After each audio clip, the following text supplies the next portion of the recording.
Hello everybody, welcome back to my channel. I'm actually very excited to be filming this video today because I haven't done one of these in a really long time. Just a casual Pedi with me, let's hang out, paint our toes, chit chat kind of video. My toes are due for a pedicure and I was like, you know what?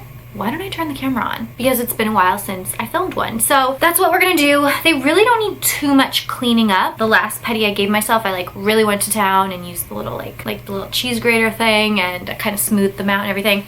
But they're gonna need a little clipping. I gotta get rid of this chipped polish, if you can see, and then just put a fresh coat on. I think I'm gonna go baby pink. I really want to use that light pink from the Olive and June spring collection because it's just absolute perfection. I pulled the collection, I think this one, yeah, Pink Sands.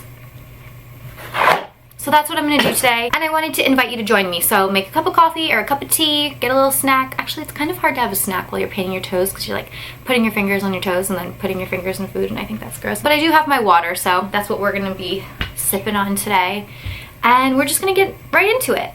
So this is not going to be a Pedi tutorial. Again, I have a million of those on my channel. If you're looking for how to get the perfect at-home pedicure, go check out one of those videos. Today's a little more casual. I want you to be able to see what I'm doing. That might require bringing you down a notch. But I want you to see, oh, you can see my face. Okay, if I back up here, I gotta go a little higher. See. Is that good? Can you see the toes? Not really. Let me push it back just a little more. Perfect. My setup is very official. I'll actually take a picture. Sometimes I like doing this and then inserting it into the video. So this is what it looks like from my angle. I'll put that photo in now. Let's just get started. I busted out my Olive and June pedicure kit because this is just the handiest little thing ever. And I actually started putting some of my other favorite pedicure tools and products in here. It's just a great place to keep everything Pedi related. So nice and easy and accessible. I might actually use this again today just to get any dead skin off, but I'm not going to narrate the Pedi, I'm just going to talk to you, so. But can you see the toes? I feel like I need to go back just a little more still. Maybe I'll just push this. Okay, it's a little further away, but I feel like you can at least kind of see what's going on down here. So, when I was trying to think of what to talk about in this video, I just love removing the dead skin from my heel. I was having a bit of a challenging time because it takes a while to do your toes. A pedicure takes a good amount of time. So to sit and talk to nobody for 30 to 40 minutes takes a little bit of effort. I don't know, I was trying to think of some fun things that have been going on. And when I do that, I always go back to TV shows and movies. What have I been watching lately? What is worth talking about? And the first thing that came to mind was The Matrix. So 1 or 2 weeks ago, Dan and I were sitting home. I feel like it was a Friday night, but again, every night kind of feels like Friday night these days. And we were trying to think of something to watch. And I was like, you know what? I've never seen The Matrix. So, ugh, that is so gross. Oh no. Ew, did you just see that foot confetti? I'm gonna put it all on the towel. Yo, that is some cheese right there. That's disgusting, but it's also amazing because that is dead skin that is no longer on my heel. I don't know about you, but my heels get really, really dry and calloused, enough to the point where I need to use one of these tools. A lot of people really do overdo it with this, and you don't always need to grate your feet. That sounds so disgusting, but I wouldn't recommend this if you don't have truly dry, calloused feet because you could very well hurt yourself. I gotta get rid of this because this is disgusting.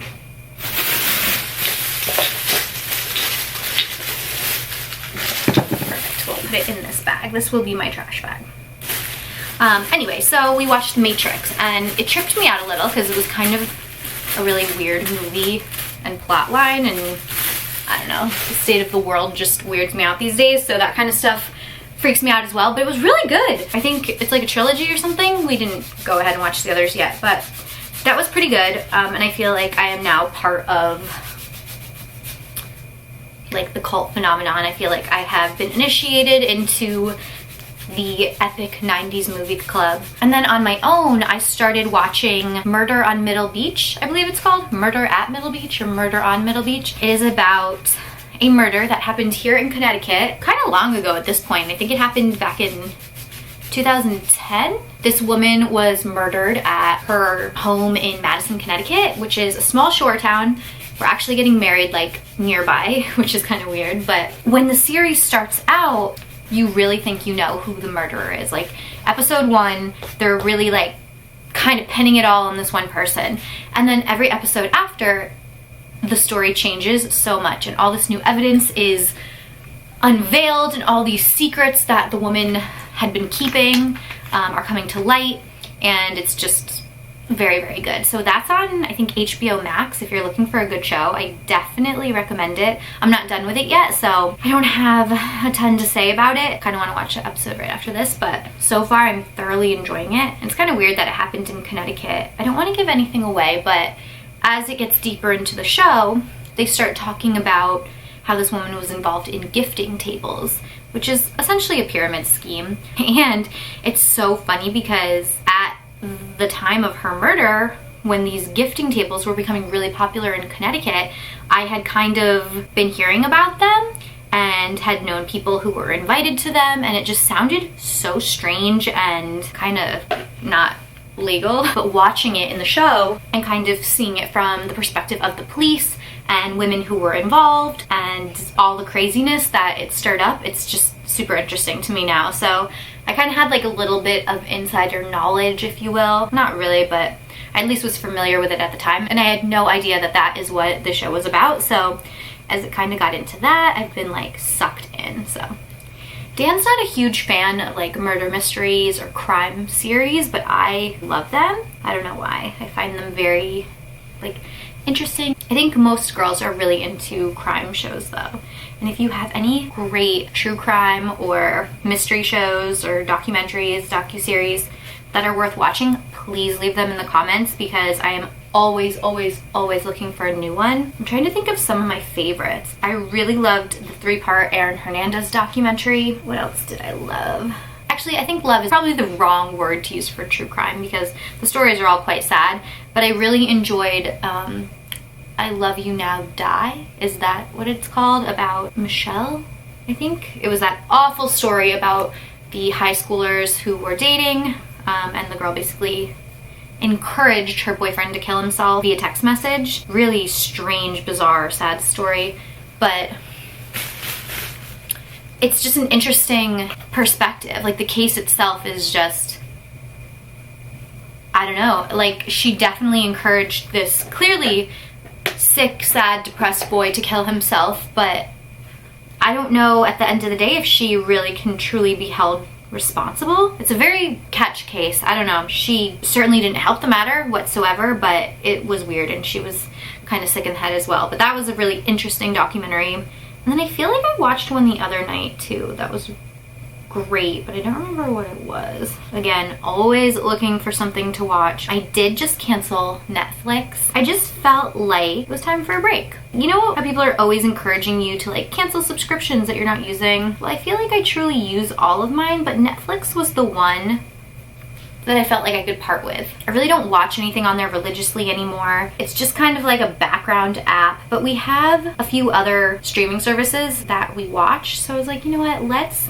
cancel Netflix for a bit and just see if we can live without it. I mean, we can always get it back. Yes, we are in a Netflix free household as of I think today or tomorrow. But to be honest, I really like YouTube. I watch YouTube more than anything. Like I could probably get rid of all the streaming services and be fine. Side note, this Olive and June like pusher is amazing. It's got a nice little blade on it, so it really just takes off that dead. Anyway, I watch HBO Max and YouTube more than anything else, so I think I will survive in my post-Netflix life. I'm just trying to encourage myself to do more productive things with my time. Like, I don't think I need to watch so much television. And again, the streaming services, it's overkill. We have so many. Like, when I really add up all the monthly services I have, any kind of subscription. It's a little excessive, but that's the world we live in these days. Like, everything is on a subscription basis, which I don't know if that's good or bad. I guess it's good that there's so much flexibility with canceling. When you used to sign up for things, it was nearly impossible to get out of them, but it's nice that you can kind of hop in and out as you please. With that said, let me know what your most valuable streaming services. Like, which one could you not live without? For some reason, I feel like Hulu has a lot of premium content, and that's the one that we do not have. I don't know, maybe we'll check that out for a little bit.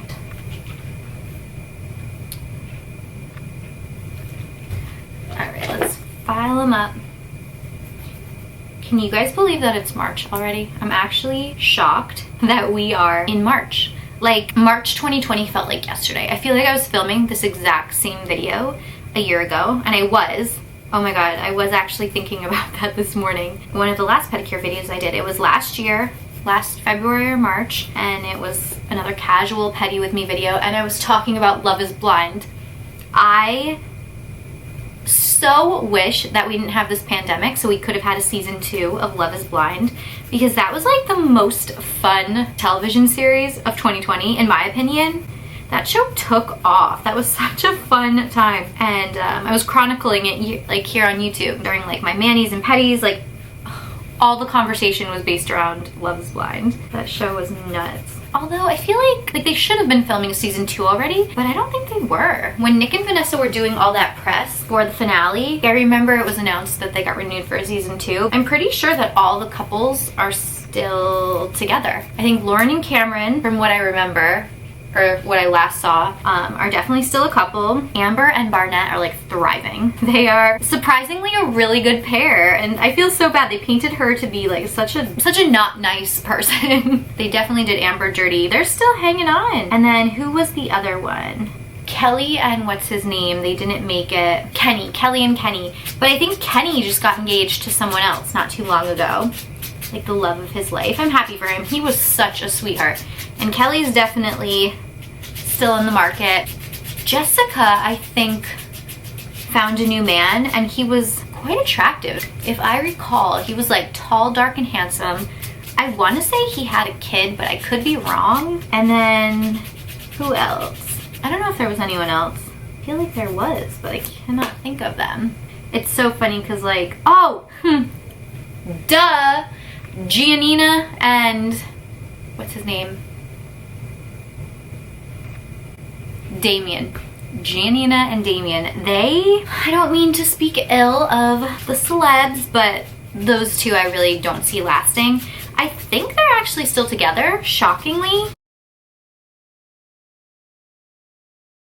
But they did not like jive to me. I didn't really think they were a great match. Both seemed like really awesome people, but Giannina is definitely like an IG thirst monster for sure. But a lot of people are these days. I was actually thinking about this the other day, and I wanted to like do a whole podcast about it. Well, not about this topic, but like an episode on this topic.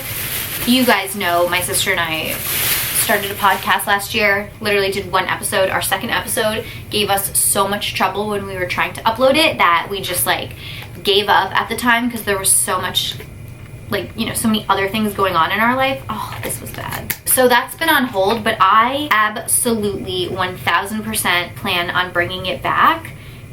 And I don't know, I don't exactly know how. The state of the world is so much more different than when we started it. Our priorities are so different. What we find important is so different. So I just want it to be like a valuable conversation, something meaningful, something helpful, something inspirational, something just, I don't know. And I had this realization the other day that I really wanted to talk about, and I felt like a podcast would probably be the perfect place for it. Kind of the whole notion now that it's completely normal to just like be naked online. Now, I'm not like shaming anyone who does it. I just find it so weird now that we can easily see so many people in their underwear. Like, does anyone else find that weird or like uncomfortable? Like, I'll be scrolling through TikTok or Instagram and it's like people of all shapes and sizes. It's not like, you know, just a certain demographic. but it's like normal practice to put up pictures online in your underwear. I don't know, am I the only one who just finds that kind of weird? They're not even like meant to be sexy or something. It's just like literally people in their underwear. Like they're sitting eating their cereal in their underwear. I don't know, it's just weird to me. And I just imagine like if I like had a coworker and I was on Instagram one night and I like saw them put up a picture of themselves in their underwear, and then I had to go to work the next day and just know what they were doing last night in their underwear. I don't know, it's just a very weird phenomenon to me. I don't even know why I'm talking about this right now. Maybe it's a very unpopular opinion, I don't know, but like, why don't we keep our clothes on? Like, why don't we keep our clothes on? Just a question. Just a question. I don't know, it's just weird. Keep an element of surprise. Like, I don't know, let me know if that's an unpopular opinion or not, but I find like bathing suit pictures and underwear pictures to be completely different personally. I mean, I guess you're exposing the same amount of skin, but like, you know, one you're wearing in public and one is like the privacy of your bedroom. Very random topic. I was gonna use my Barefoot Scientist, but I think I'm gonna use this Olive and June foot serum instead. These little black makeup towels, if you guys don't have them, they're honestly the best little investment. I bought like a 12-pack, I think on Amazon, years ago, and they are just great to have. I use them for my manicures. I use them at night when I'm taking my makeup off. I don't know, I use them for all different things. They're a great little tool to have on hand. I'm gonna flip it. All right, these toes are looking pretty good. I am going to sweep over them once more with some acetone because I gotta get this oil off. Tomorrow I am doing a mani, and I think I'm gonna do a gel mani for the first time in a couple months maybe. I can't even remember my last gel manicure. It's been nice just using regular polish though, because you can switch up your mani so often. I love that. I get bored of colors very, very quickly, so I like variety. Okay, we are gonna use this color hands down. I am definitely excited about it. No second thoughts here. I do want to get this pink off though. Ugh. I love red toes, but when you clean up red toes or remove it, it's bad news. Cannot forget our little toe separators. These are so freaking handy. I don't know if you can hear the laundry is going. I feel like I always end up filming while I'm doing laundry, but at least this video is very casual, so. Okay, polish time. Oh yeah, hello. So how's everyone doing in their states? Connecticut has recently released some pretty good news that looks like we, hopefully come spring, will be back to some sort of normalcy, which is excellent news for us. We are very, very happy to hear that, especially, you know, with planning this wedding and everything, so that's very positive. But I'm curious what it's like where you live. I know some states are just operating as usual, like Florida, and that's amazing. Slightly jealous, but equally happy for them because that's awesome. It really got to the point where I was talking to my mom today. The amount of damage that Corona has done to certain small businesses and people's lives is really just not okay. It's not.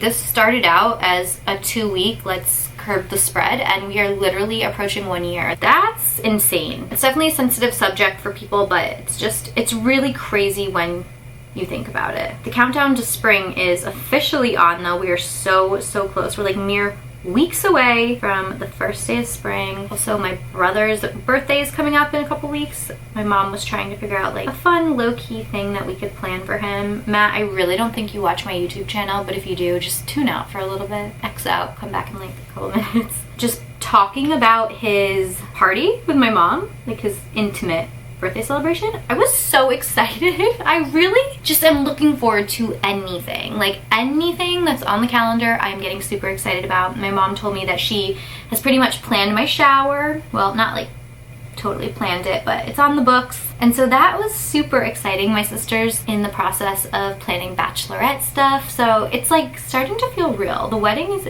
definitely starting to feel very real, and we have a lot of work to do still. Like a lot, like practically everything. But we definitely know it. We're trying to get on it one thing at a time. It's been challenging in the winter to plan. I don't know why, just because it seems so far away, and it's really not. It's gonna be here before you know it, which is also crazy to think about. Okay, I cut my toes a little too short, at least my big toe, whatever. And I might do 3 coats on this, I'm not sure. In my review video, I did some quick swatches, and I'm pretty positive I said that this polish could benefit from 3 coats. coats. I'm like 95% sure that I said that, and as I'm using it now, I will co-sign that statement because it's definitely like slightly streaky, but it's so funny. I am someone who is obsessed with my nails. Like, they must be perfect. Every nook and cranny has to be like perfectly painted and cleaned up and filed. And my toes are just like a totally different story. They are ratchet and jaggedy and crooked, and I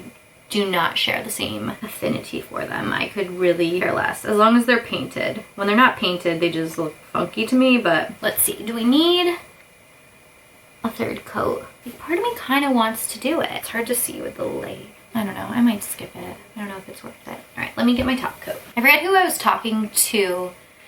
I was either talking to somebody or it was on my live, or it was both, about how great the Olive and June top coat is. Like, I use this top coat with other polishes, but combined with an Olive and June color, your nails will last forever. There's some kind of miracle ingredient in this top coat that no other top coats seem to have. I absolutely love it. Few things in this world make me as happy as fresh toenails. Very, very few. I think I just heard my laundry ding.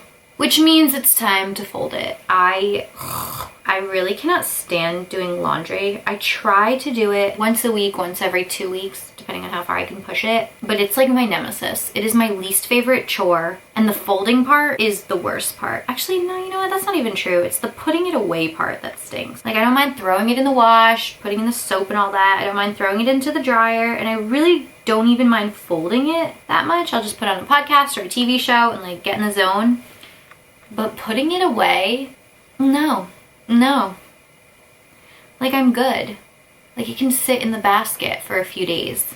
It can collect dirty clothes on top of it until I don't know what's clean and what's dirty. That's kind of how I roll. It's not a good way to be. I would rather do dishes any day of the week. Give me a sink of dirty dishes, and I'll complain about the dishes too. Like, don't get me wrong, I don't like love to do dishes, but it's a little more satisfying. I enjoy the process. For that, I literally will put in my AirPods and just tune out, listen to something fun, get in the zone, and do the dishes, and it's fine. Laundry just has so many steps. There's so many steps, and it's not like you can just devote 20 minutes to it and it's done. There's just so many steps. It's not my thing, but gotta be done. And the key to laundry really is doing it before you have too much to do. So if I can stick to the like once a week, once every 2 weeks max, I'm good. I'm great. We can work with that. That's totally doable. But anything longer than that is just bad news bears. All right, these are done. Let's see how they feel. They actually look really good. They look good like paint job wise. My baby toe on my right foot flooded, which I'm not happy about, but what are you gonna do? I'm just gonna add a drop of the Barefoot Scientist Inner Strength Cuticle Oil. I like using this on my toes because it's a nice big dropper. So I'm just gonna put a little drop on each toenail. The Olive and June Spring collection is fabulous. If you didn't see my review, go check it out. It's on my channel. I'm wearing one of the colors on my fingers right now. It's like an ice blue. It's called Angelfish. Well, what's left of it. It's like all peeling off because I just like removed half of it during this pedi, and I'm ready for a new color. But it's a really fun collection and definitely getting me into the spring mode. I am like beyond ready for spring. Cannot even tell you. I'm gonna bring the camera down so you can actually see the final pedi. Look at that. Look at that pink. Perfection. So I self-tanned the other day, so that's why my knuckles are like a little discolored, and that's my flooded pinky toe. Not the best, but you guys can see like this probably could have benefited from a third coat. See up here, like that could probably use a cleanup, but I know when I take a shower tomorrow it'll just disappear. Wow, my fingers need a mani-pad. But that is it. So happy to have some fresh feet, and they're smooth as a baby's bottom. I love it. That is it for this video. Thank you guys so much for watching, for hanging out, for painting your toes. I actually really love these informal videos. I feel like if I had better conversation topics, I would do them more often. Let me know if you're into that. There is a lot of stuff that I really want to talk about this year that's kind of not related to anything that I do or anything that you know me to do. I haven't really talked about it publicly before. If you are subscribed to my newsletter, which you can do by visiting the link in the description box, I send out a monthly newsletter. It's something I started this year. I cannot believe we already have 3 done. But I did talk about it there. It has to do with manifesting. It has to do with tapping into who you are, how you were designed, how you're wired to work, but all kind of tying back to manifesting and living a life of authenticity and just operating as your true self. I absolutely love that stuff. I love the planets. I love moon cycles. I don't know. I find it really interesting, and I do think it affects my life more than I really realize. We just came out of a Mercury retrograde, and let me tell you, the past few weeks have been absolute madness for me. Like, when we entered retrograde, I knew it, and I purposely made myself aware of it, that, you know, stuff might get a little funky over the next few weeks. And life was normal for a few days, and then I completely forgot about the retrograde, and then shit hit the fan. It got nuts. We had a wild few weeks around here, and then once we left the cycle, I was like, oh my god, I felt like a new person. I was just motivated, I was inspired, I was happy, I was ready to go, I was more organized. And I was like, oh yeah, we were just in a crazy retrograde. But I believe right now, none of the planets are, I'm not a whiz at this, I'm definitely not a professional, it confuses me a little bit, but I believe right now nothing is out of alignment. So this is a great time for people to just dive into their dreams and their goals and focus. I think we have 9 weeks, 8 or 9 weeks of just pure positive energy. So if you've got something that you want to work on personally or professionally, this is a great time to really hone in on that and make it happen. I'm certainly trying to do so, and I think it's the only time this whole year where everything's kind of idle. Take advantage. I wish I knew more. I wish I was better educated, and I'm definitely trying to learn because I find it fascinating. And I really do think it correlates to my life, which is weird, but true. But that's it for this video, guys. Thank you so much for watching. I hope you enjoyed it. Let me know if you like these and if I should, you know, try to film more informal videos like this, whether they be, you know, chit-chatty manis, pedis, or get ready with me's, or do my hairs, or I don't know, night care routine. All the fun stuff. I'm actually gonna go do a mask right now. My skin could totally benefit from one, but give this video a thumbs up if you liked it. Subscribe to my channel if you haven't already done so, and I will see you guys in my next one. Okay, this is a far one.